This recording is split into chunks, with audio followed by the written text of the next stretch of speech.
is something happening in the sky right now that has not happened in this exact way for over 2,000 years.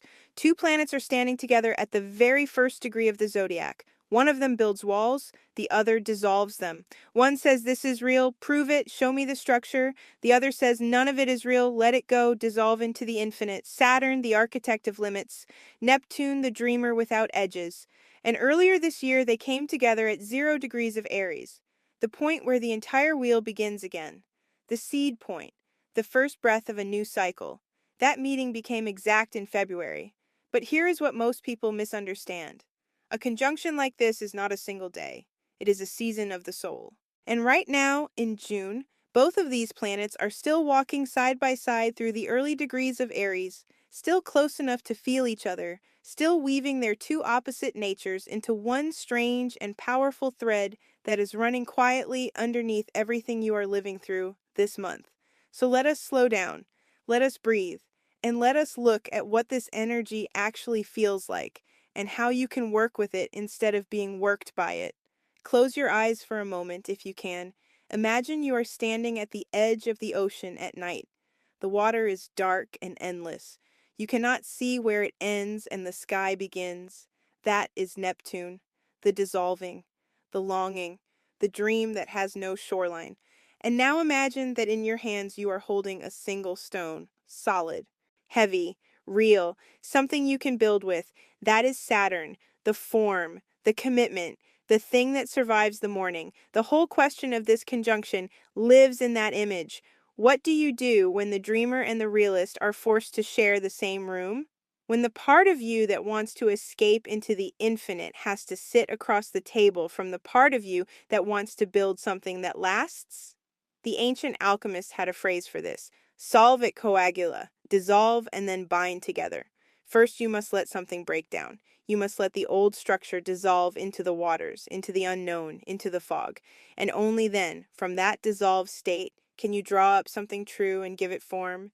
Neptune is the dissolving, Saturn is the binding. And Aries, the sign they are moving through, is the spark that says, begin. So this is not a gentle cosmic suggestion. This is a forging.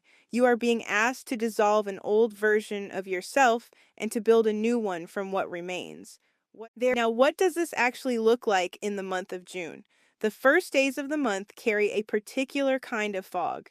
As June opens, the mind wants to speak, wants clarity, wants to name what it is feeling.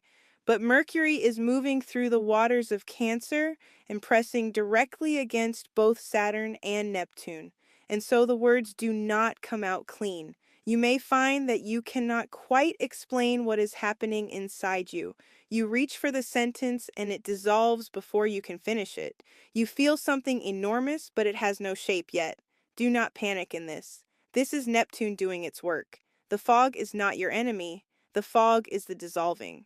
When you cannot articulate something, it often means the thing is too new, too alive, too unformed to be trapped in language yet. The temptation will be to force it, to demand answers, to grab at certainty. Resist that. Let the early part of the month be quiet. Let it be unclear. Sit at the edge of that dark ocean and do not rush to name what you see. Then, around the middle of June, a fire begins to rise. Venus moves into Leo, and something in you wants to be seen again, wants to create, wants to feel the warmth of your own heart. This is a beautiful counterweight to the fog, but it also stirs the waters in relationships. Old insecurities can surface. Power dynamics you thought were settled can suddenly feel charged again as that fire meets the deep transformative pressure of Pluto. If tension rises in your closest bonds this month, understand what is really happening. The conjunction is asking you to see clearly where you have been dissolving yourself into other people, where you have lost your own edges, where you gave away your stone, your form, your no, in order to merge with someone else and keep the peace. Aries is the sign of the self, and this whole transit is asking, who are you when you stop disappearing into others? And then, as June comes toward its close, the energy reaches its most important moment of the month. A full moon rises and presses squarely against this Saturn and Neptune meeting point. A full moon is always a moment of culmination, of seeing what has grown in the dark. But this one carries weight. It carries the heaviness of Saturn and the haze of Neptune at the same time. And the question it places in front of you is one of the most important questions you will ask yourself all year. Which of my burdens are truly mine to carry? Because Saturn rules duty, obligation, the weight on the shoulders, and Neptune blurs the line between what is real and what is illusion. So under this full moon, you may suddenly feel the full weight of everything you are carrying. Every responsibility, every promise, every role you have been playing. And the invitation is to look at each one honestly and ask, did I choose this or did I inherit it? Is this weight mine or am I carrying it out of guilt, out of fear, out of an old story about who I am supposed to be? This is the discernment the conjunction demands. Saturn gives you the strength to commit. Neptune dissolves the illusions about what you should be committing to. Together they are clearing away false obligations so that you can pour your limited, sacred energy into what is actually real. And right as the month ends, a door opens. Jupiter, the planet of expansion and faith, moves into Leo and begins a 12-month journey of creative confidence, of stepping onto the stage of your own life. So the message of June, woven from beginning to end, is this: dissolve the fog with patience, reclaim your own edges, set down the weight that was never yours, and then walk through the door that opens, carrying only what is true. So how do you prepare? How do you work with this energy on purpose, instead of letting it simply happen to you? The first practice is discernment, and it begins on paper. Take a page and draw a line down the middle. On one side, write every responsibility, every commitment, every role you are currently carrying, all of it. Leave nothing out. And on the other side, beside each one, write a single word: chosen or inherited. Be ruthlessly honest. You are not deciding to abandon anything yet. You are simply letting Saturn and Neptune show you the difference between the life you are building and the life you absorbed without ever agreeing to it. Most people have never once separated the two. This month gives you the clarity to finally see it. The second practice is for the fog. When you feel that Neptune confusion rise, when you cannot name what you are feeling, do not reach for words. Reach for stillness instead. Sit quietly and place your attention on the feeling without demanding that it explain itself. Imagine it as that dark, endless water.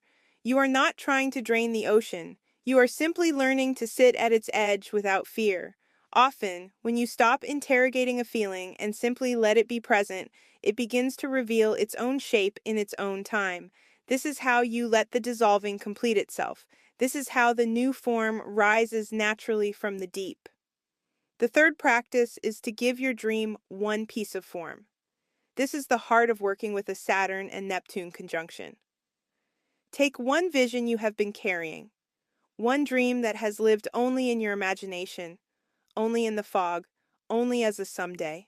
And this month, give it exactly one piece of structure, not the whole thing. One stone, one real, small, concrete action that takes the dream out of the clouds and sets it down into the world. If your dream is a book, write one page. If your dream is a new life, take 1 hour to research the first real step. Saturn does not ask for the finished cathedral. Saturn asks for one true brick, laid with intention. That is how you marry the dreamer and the realist inside you. You let the dream stay vast and you give it one foothold in reality. And the final practice is simply to honor the rhythm of the month. Let the beginning be quiet and unclear. Let the middle be warm and a little raw and honest. And let the ending be a release, a setting down, a clearing of space. Do not try to force breakthroughs in the fog. Do not try to make permanent decisions while the waters are still murky. Trust that clarity is being built underneath the surface, and that what is real will still be real when the haze lifts. Here is what I want you to remember as you move through these weeks. This conjunction at the first degree of the zodiac is not asking you to choose between the dream and the discipline. It is asking you to stop pretending they are enemies. The dreamer without the builder never creates anything. The builder without the dreamer constructs a prison. Your soul needs both: the vast, formless longing that calls you forward, and the patient, grounded hands that bring it into the world one stone at a time. So this June, let yourself dissolve where you have been too rigid. Let yourself build where you have been too lost. Set down the weight that was never yours to carry and begin again at the first degree where everything starts over. You are standing at a beginning that will not come again in your lifetime. Be intentional with the seed you plant here, because what you choose to dissolve and what you choose to build in this quiet and powerful month is the foundation of who you are becoming. Take a breath. All you have to do now is meet it with open eyes and an open heart. Thank you for being here. See you in the next phase.